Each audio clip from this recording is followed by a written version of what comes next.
They are leaving millions on the table. They have more to gain than anyone, and all it takes is a few simple changes. Welcome to Builders, Budgets, and Beers. I'm Reece Barnes, and I started this podcast to have real conversations about money in the building industry, the wins, the mistakes, and everything in between. I believe builders deserve to feel confident about their finances, and that starts by hearing from others who've been through it too. This industry can be slow to change, but the right stories and the right tools can make profitability feel possible.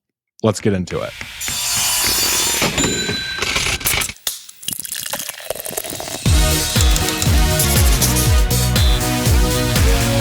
Alrighty, Russ. Mics are hot. We're rolling. Thanks for jumping on Builders, Budgets, and Beers. Super excited to have you on.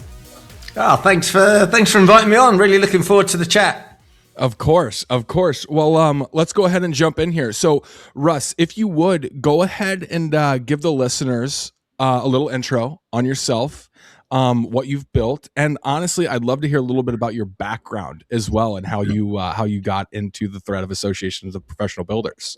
Sure. So, Russ Stephens, co-founder of the Association of Professional Builders, which is a business coaching company dedicated to helping residential home builders, so new homes and large remodeling projects, to generate more quality leads, more sales at higher margins, but also to improve the building experience for their clients as well. Yeah, that's an important component. So delivering a much better experience. So we've been doing this since 2014 with builders now. Okay, so you crossed the 10-year mark. Yeah. That's exciting. That's great. Okay, and what was your background, Russ? How did you get into this? Yeah, well, crikey, how far do you want to go back? Started, I guess my business background started in England a few decades ago, where I started selling from the back of a van in South London. Kind of learnt some sales skills, I'd say there. I gotta ask, what were you selling out of the back of a van? Well, this is all toiletries and household cleaning. The reason I got into that is my dad was a retailer. So I started off working for him, and when he sacked me, I had to find my own way. Yeah, sure, of course. Okay. So I started selling from the back of a van, built a distribution company over the next 20 odd years. By the time we sold it, we had 40 odd staff working for us. We had distribution all over the UK, and sold the company in order to move to Australia. There we go. Okay. And so what was drawing you to Australia? The weather. Like most English people. Yeah, we came out for the weather. There we go. Okay. And that's like, we were just talking earlier. It's 5 o'clock in the morning where Russ is. And I had never been to Australia, but I've obviously seen pictures. And that makes sense. England weather, Australia weather, kind of opposite ends of the spectrum. So I guess, as they say, don't they say good on you in Australia? It's funny because every day is living in paradise for us, yet Australians always, well, especially in Queensland where I am, always complain about the weather. They want it cooler and think, you don't know what it's like to not see the sun for 3 months. Yeah, sure, of course. Okay, so you had a career in sales, and then you built your own distribution company, successfully sold it, successfully scaled it, and now you're in the construction world, which, like, when we think about these small businesses, I'd imagine there's a lot of overlap, even just from like the distribution business into the construction business. You're talking about building leads, better client experience, making more money. I guess, like, what is, like, of your 12 years of experience at APB, what would you say are like the most important topics that contractors need to keep top of mind? Let's go primarily when it comes to making money and running financials. Yeah, look, and it is exactly that. It's financials and knowing your numbers. It's it's kind of like, might seem like a bit of a boring subject, but it's really where I cut my teeth in business, because my distribution company in the UK was similar to a construction company in a financial sense, because it was high revenue, tiny margins. So every fraction of a percent mattered. And I was obsessed with that. The analysis I did on holding stock days, creditor days, debtor days, understanding right to the very last cent what it was costing, to Totally. invest a dollar in stock and then get that dollar into a retailer. So I become fanatical about financials, and it's no different for builders. Yeah. I'd say it's probably tougher for builders because there's so much grayness. You've really got to be across your numbers, and we see this with the thousands of builders that we've worked with. The guys that really lean into this and understand their numbers, they're the ones that become successful. Totally. I mean, yeah, when you nailed it, when you were saying like distribution is like high revenue, low margin, I mean, that is contracting, right? And like that's the appealing side of it is you have all these massive zeros floating around, income, cost, stuff like that, but it's capturing that sliver, that 10%, right? Or whatever it is to really make it worthwhile and worth the risk, right? Yeah, and it's that sliver on the bottom. Not after the revenue, the gross, it's the bit that's left over after you've paid yourself and paid all your expenses and reinvested in things like advertising that allow the business to grow. And it's after you've done all that, what's left over. And this is where time and time again, we see builders are, number one, underpaying themselves. Number two, there's not enough net profit. And even the big, it's amazing. The bigger the company, what I've noticed over the years is a lot of these companies that get to 50, 60 million, they're successful in spite of themselves. We've got operators running building companies of 3 to 6 million that are way better organized and systemized than companies doing 10, 20 times the revenue they do. Totally. And so would you chalk that up like the $50 million a year builder that is, successful on paper is less successful from a net standpoint than a $3 to $6 million? Why do they chase that revenue? Is it purely ego? Like, why do they do it? I think when they get to that level, they become very complacent and tone deaf might be a bit harsh, but they don't want to listen. I meet with a lot of builders with these companies. They find out what I do, but I can tell they don't listen. They're not interested. I'm successful. You're for the smaller guys. And after a quick convo, a quick drill in, I can already see that they're only clearing 5% net. So they are leaving millions on the table. They have more to gain than anyone. And all it takes is a few simple changes. I mean, I can analyze very quickly. I mean, I'm probably the most boring person to go out with socially because I just love talking about business. So when I find someone in business, it doesn't matter what industry they're in, I always love chatting to them about it. And my wife has kind of trained me over the years. Don't give people advice. Don't tell them what to do. So I just try to shut up now, but I still ask the questions and try and understand what's going on. But it's amazing how much money these guys leave on the table. And I don't try to give them advice, but I leave the door open if they want to, and they never do. They're never interested. Okay. Well, so how do we could talk about the $50-60 million guys, but like just generally, like how do contractors prevent that from happening? That being leaving money on the table.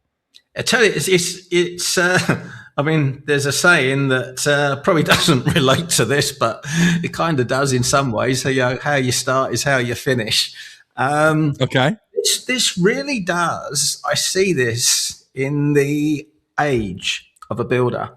The older they get, I mean, the guys my age, they're so close-minded and cantankerous. Okay. But they don't absorb new information. Now, the guys that are maybe 20 years younger, they've been in the game 10, 20 years. They are more open-minded, but they're more skeptical. So we do get success with these guys, but the ones we get phenomenal success fast are the younger guys because they see APB, they do a bit of research and they trust and they say, I just want to do things right from the start. And we give them the framework and they just do it without question and they get success and they come back. Okay, what's next? And they just go so fast, but profitably. They don't chase revenue, they chase profit and revenue. Whereas the older guys, I'm not so sure about that. And they do a little bit and they're a bit skeptical and they get, that worked. Yeah. And then like, what else do I do? Oh, I'm not so sure about that. And they'll toe in the water. So they do Yeah. get success, but it's slower. But meanwhile, the younger guys have already overtaken them, and the guys at the top, kind of thinking that they're doing well. And they are, like, let's be fair, they are doing well, but they're not doing as well as they could be. And if you can make an extra $2-3 million a year net profit without doing any more work, like, why? It baffles me. Why wouldn't you? Why would you say, no, I'm happy where I'm at? It just makes no sense, but that's me.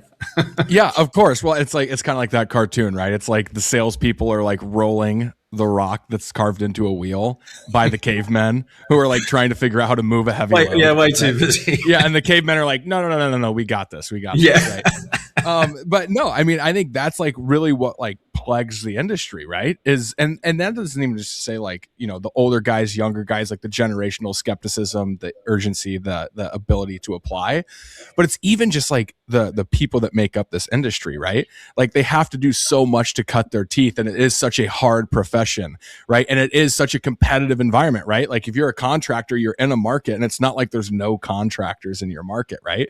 It becomes competitive, so it's dog eat dog, and they just kind of like build this shell around them. But what are some things that they can look into or like start to consider as business owners that would open their minds to running healthier businesses? Look, there's a few things, like knowing your numbers. First of all, you've got to understand your numbers. The only way you can understand your numbers is if you understand the work in progress calculation. Now, I mean truly understand, not, I know what work in progress is. If you've got that mindset that someone will say something to you and like, yeah, I got that, then you're not inquisitive enough, because this is the most misunderstood calculation in the construction industry. And it's what sends builders broke every year. Good builders, that build good quality work. But because they don't fundamentally understand this, there's only one thing worse than not knowing the work in progress calculation, and that's thinking Okay. And the reason I can say this with so much confidence is we run an annual survey of the industry where we survey thousands of builders across all aspects of their building company. And then, if anyone's interested in that report, they can download it free from our website. But one of the questions we ask is, do you understand the work in progress calculation? And about 50% say yes, about 50% say no. You find the exact numbers in the report. But then we ask a second question of the people that say yes and say work in progress is. And you know what? Only 20% of the builders answer accurately. Now, interesting. What does that mean? It means 40% of builders think they know, but they don't.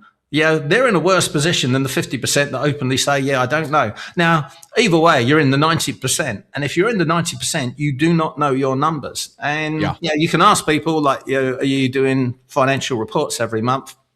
About 60% will say like, yes, I am. It's like, well, what's the point? They're wrong. They're not telling you. Right. You might look at your profit and loss report. Yeah. It goes up one month in terms of profit and down the next.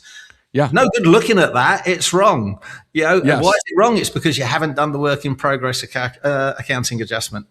Yes. Okay. So work in progress WIP is just like the conversation, right? And like it's almost kind of like a badge of honor when someone says like, yeah, I know what WIP is. But then to your point, it's like you really drill in and it's like, okay, well, is this just like a report that you're using to reconcile and close books, or are you using it to like accurately forecast and depict like what are we going to net and make on these jobs?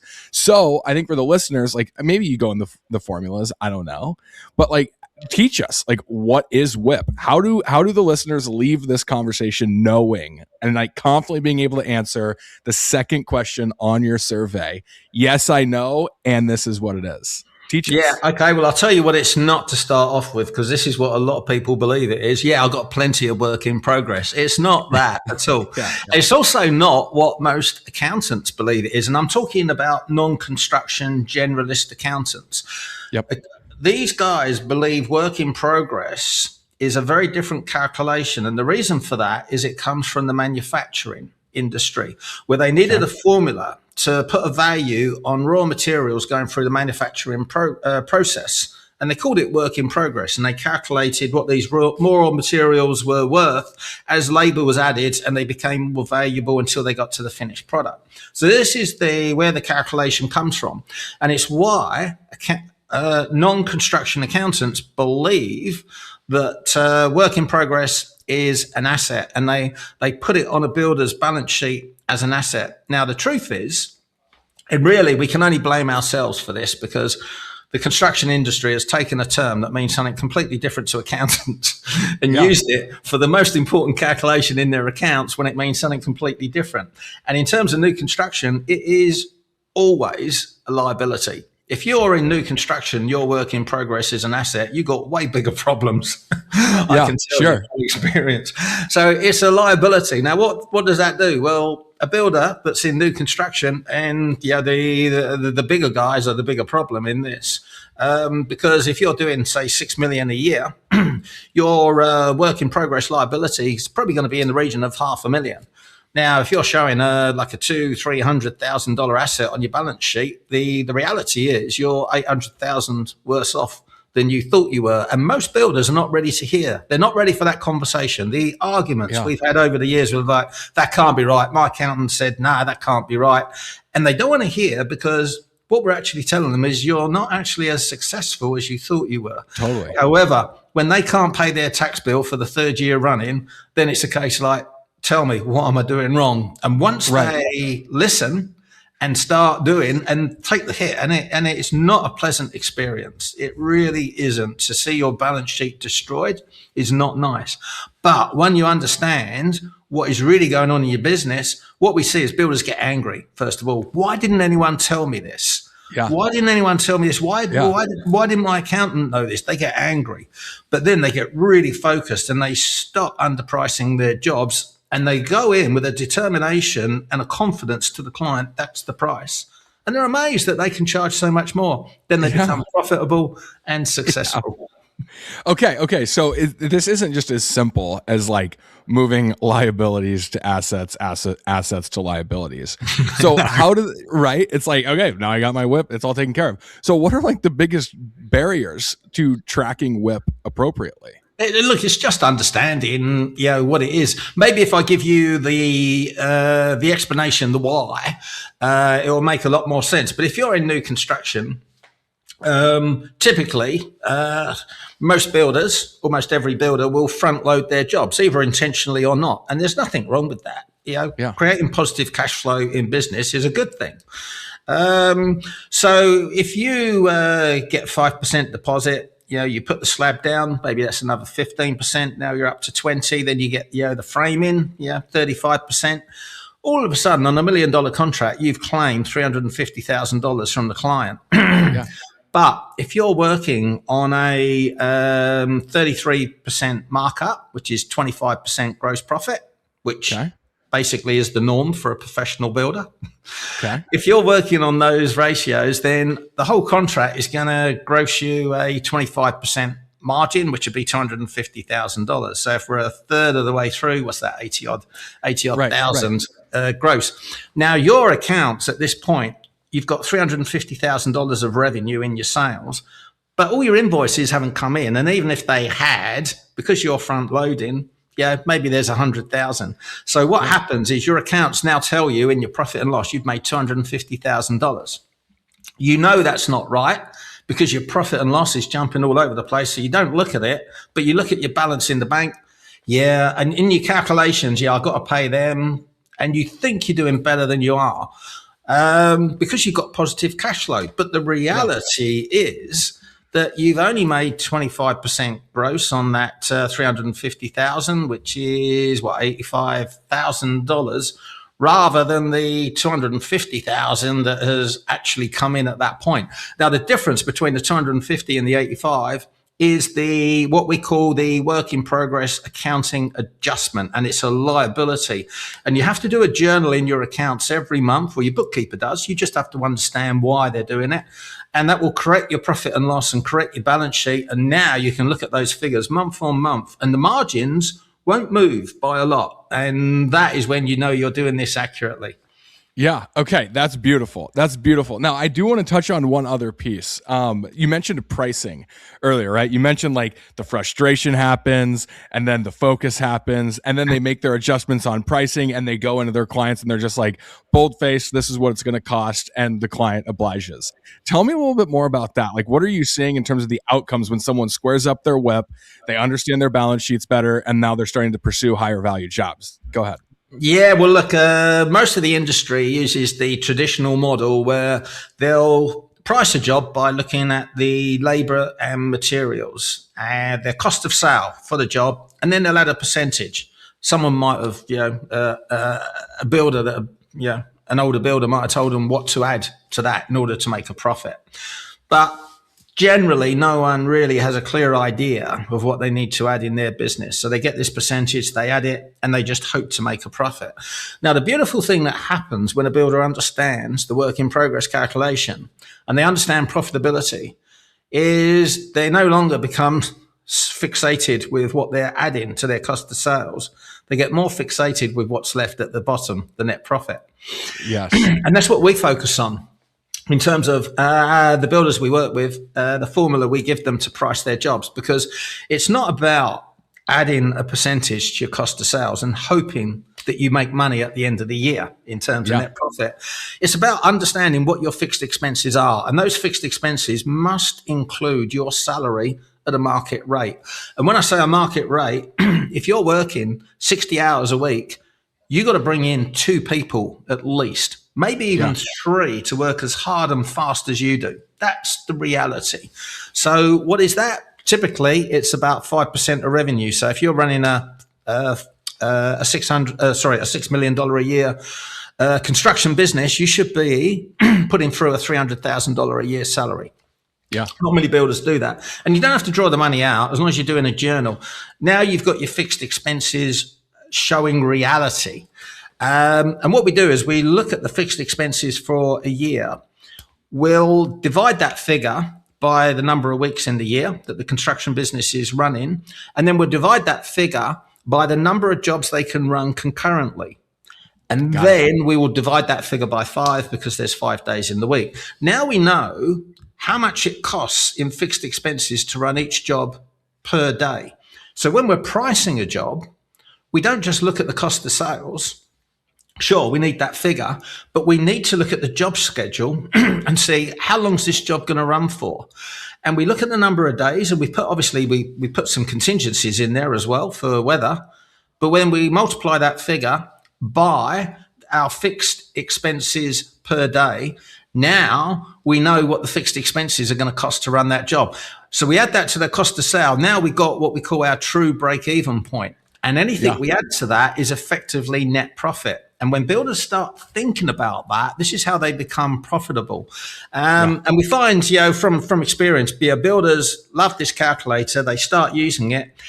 Generally, they then go back to the traditional method of adding a percentage, but they tell me they always use it as a cross-check. Of course. I don't know why you'd go back, to be honest, but this is what they tell me they do. You might as well just use the calculator going forward. But what this does is it stops builders underpricing the bigger jobs. So, you're doing $6 million a year, you're doing 10 jobs at 600,000. You get a nice big one come in at 2 million or 3 million. And you start looking at the dollar figure that you're adding in profit. A lot of builders they kind of think, I'm going to trim that. I really want this job. And they start trimming. It's actually the opposite. When you put it through, when you really understand your numbers, you realize that job's going to run for so much longer. And it's also going to consume so much more supervision time because now you can no longer run 6 jobs at a time. You can run this job and 3 jobs. So that factors into your fixed expenses. So you've got to look at it in a very different way. And that's what this calculator effectively does for you. So it allows builders to price their jobs correctly, no matter how long they're going to run for or the value of the job. What's up, everybody? Quick interruption before we get back into it. If you're a contractor who wants to walk away with an extra $20,000 in your pocket for 1 hour of your time, listen up. On June 30th, we are partnering with Paul Atherton and the team at Highspire for a live webinar, and we're calling it exactly what it is: how to increase net profit. This is no fluff, no sales pitch disguised as a webinar. Paul is going to hand you the actual levers. Overhead you're hemorrhaging right now without knowing it, how gross profit per week tracking can move you from 10% to 15% net margin, and how to stop letting schedule creep quietly kill your projects.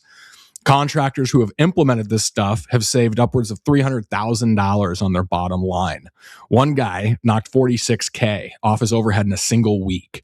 So register now. The link's going to be in the show notes, June 30th, 9 a.m. Pacific time.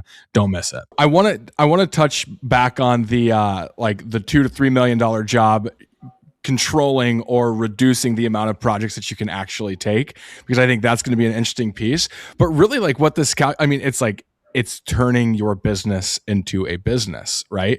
It's not actually like, I just like building things and I can make money at doing it. And I go into this great opportunity in my market and I can take on all this work and I can do it. But you don't have the overhead, you don't have the support, you don't have the fundamentals in your business to make that net worth it. And then when you start digging in deeper, you're like, why are these builders going through scale, working 80 hours a week, getting burnt out, trying to hire people that aren't on systems, canning all those people, and then starting back from scratch? It's like, if you do this methodically and you're looking at what does it actually cost for us to produce this product and how many of those products can we build, it's when you throw a $2 million project on top of an original $600,000 product, right? It's just a totally different game. It's a different business.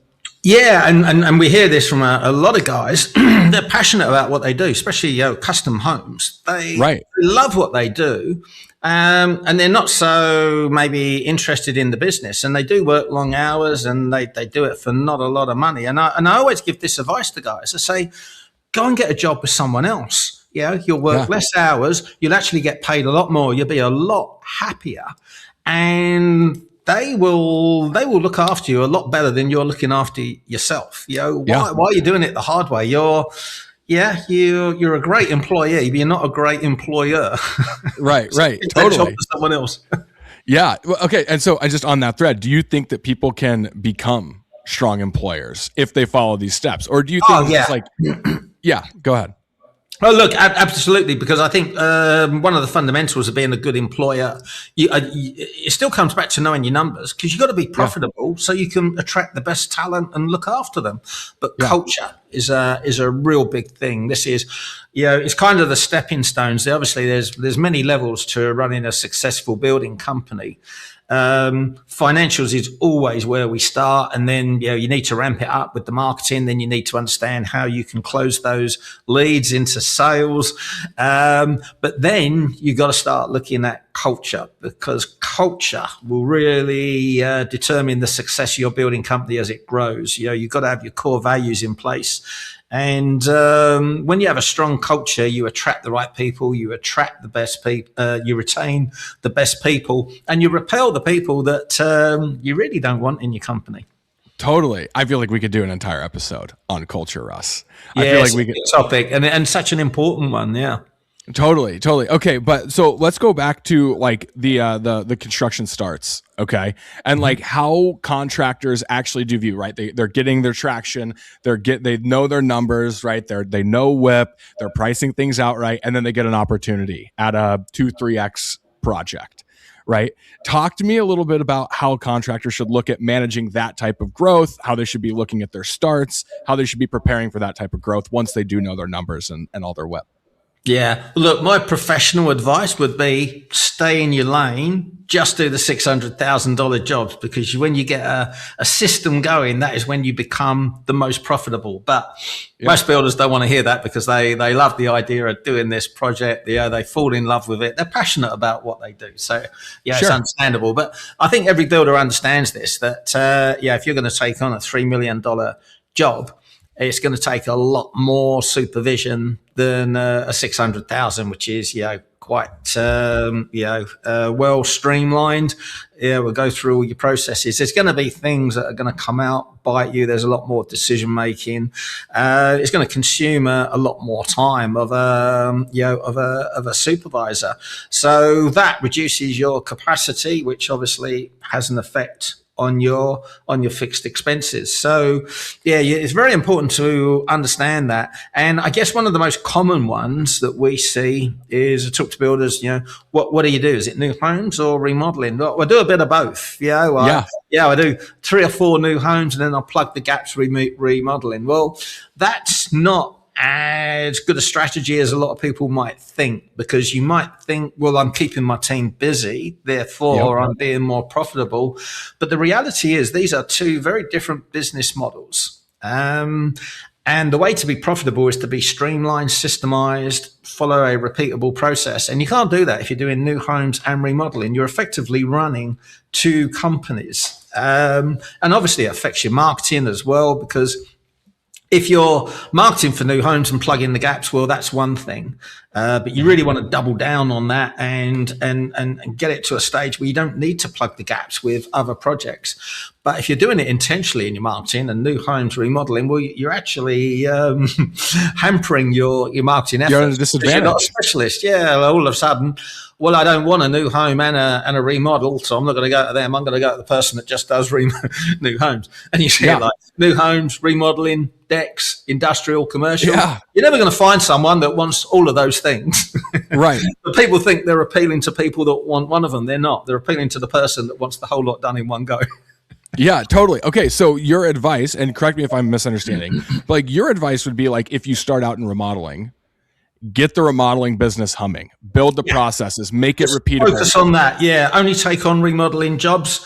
Purely stay focused on that. If something comes to you outside your lane, recommend them to someone else. Stay focused on what you do. Be a specialist. Yeah. And then at what point, because you're naturally, I would imagine as like an entrepreneur, business owner, you're going to have that curiosity and you're going to see, whether it's a curiosity or it's a volume of interest, right? It's like, I keep getting these new homes coming through and I'm listening to Russ and I'm remodeling away and this thing is looking good. How do I get into the new home world? Would you suggest like completely remove yourself from the remodeling world, get a general manager in there, someone to run it, and then spin up an entirely new entity and go through that process with new construction? Or how do you recommend it?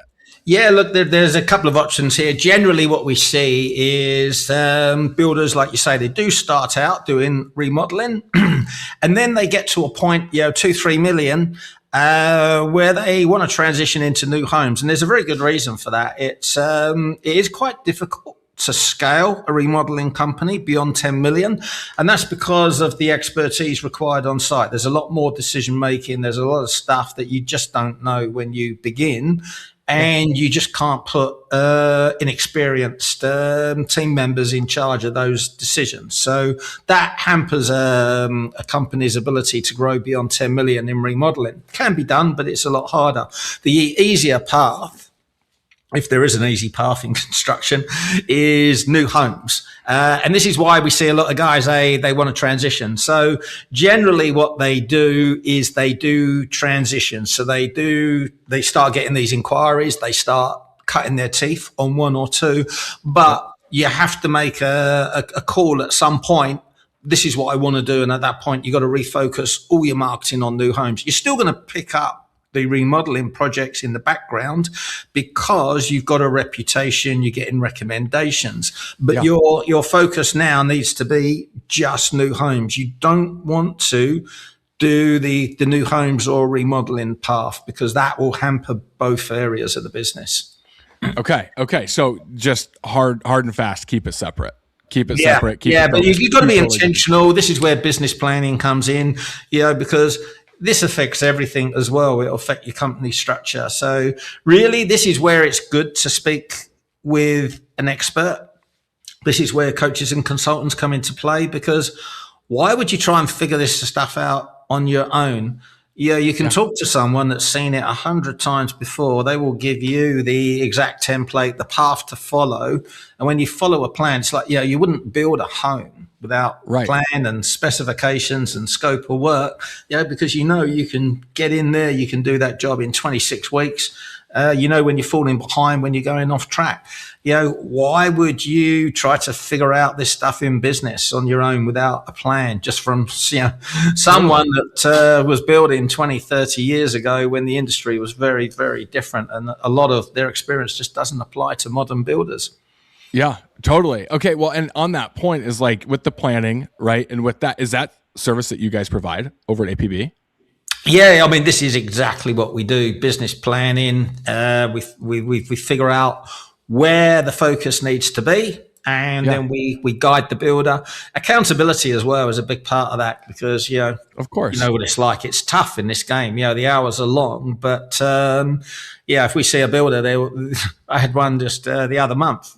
Long term client, but in the numbers came back, he's working 50 hours a week. That has a detrimental effect on the value of his building company, and he kind of knew, but he said he was happy with that. But when he actually looked at it and realized there was a key position he was missing in the company, and he knows now that if he fills that position, his hours go down to sub 40.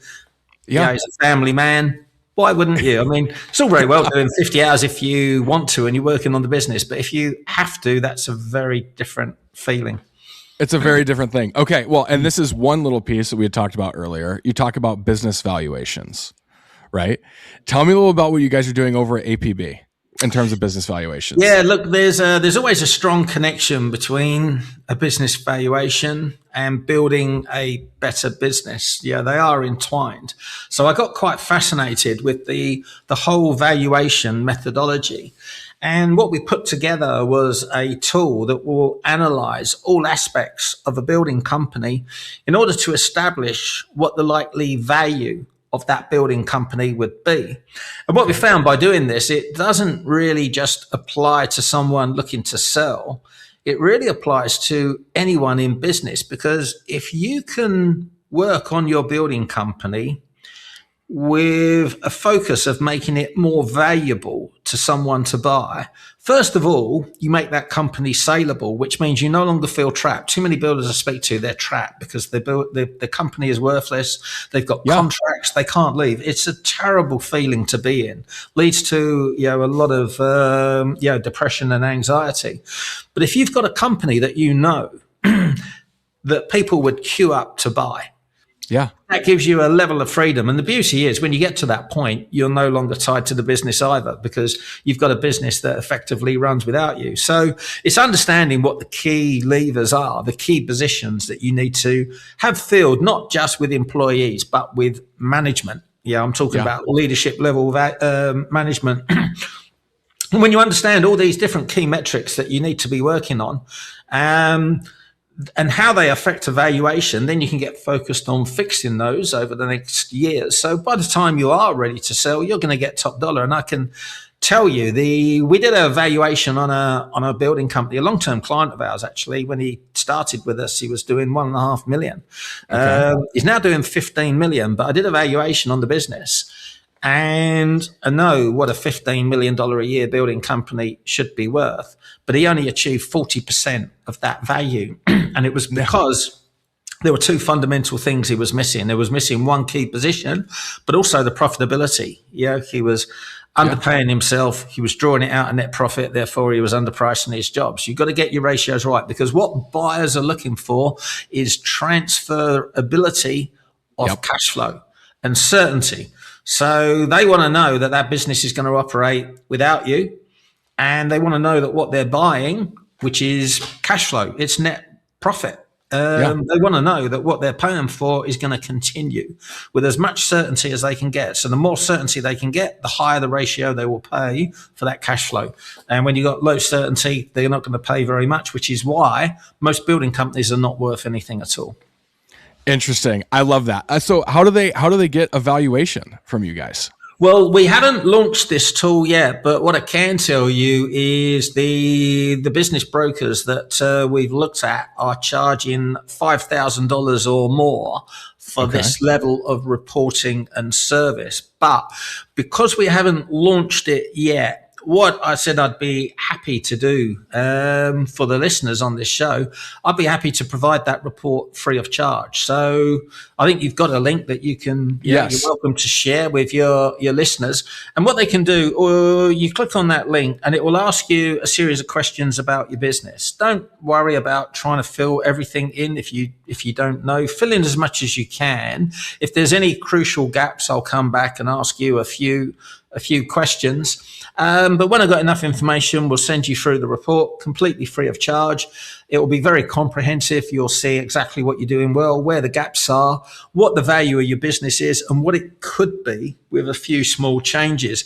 And if you'd like to book in to ask any questions, I'll even throw in a free consult as well to answer those questions. So yeah, that's my gift to you as a thank you for having me on the show. I love it. I love it. No, Russ, I appreciate that. We'll get the link in the show notes. We'll post it on our content because I think that was a great point that you had made. It's like a business valuation it's valuable when you're trying to sell a business, obviously, but it's just as if not more important to understand the valuation of your company before you get there, right? It causes a lot of that heartbreak, a lot of the why can't I get out of this business? And you can start evaluating what can I do to stand this asset, this company up to something that someone else would buy. So I love that. Very generous of you. We'll get all these links in our posts. It's like the analogy of when's the best time to plant a tree, isn't it? Like 10 years ago. But when's the second best time? Like right now. Well, this is the same with business valuation. Yeah, you might not be looking to sell, but you've got to be thinking about the value of your business now. 100%. 100%. Well, Russ, I appreciate you greatly for jumping on the show. I think this was a great episode, and especially around topics that a lot of contractors, whether they're $1 million a year or $50 million a year, do struggle with. And you're a wealth of knowledge. So thanks for jumping on and sharing some of that with us. Look, thanks for having me on. Love talking about this stuff, as you can probably tell. Of course. Okay, cool. Well, and for everybody else, this is APB, Association of Professional Builders. You can find Russ everywhere. Again, we're going to post all this in the show notes. But again, I appreciate your time. And also enjoy the rest of your day. You're just getting started. Yeah, the sun hasn't even come up yet. There you go. There you go. Well, you'll have plenty of time to get on your patio and enjoy a cup of coffee. I appreciate it. We'll see you, Russ. Cool. Thank you.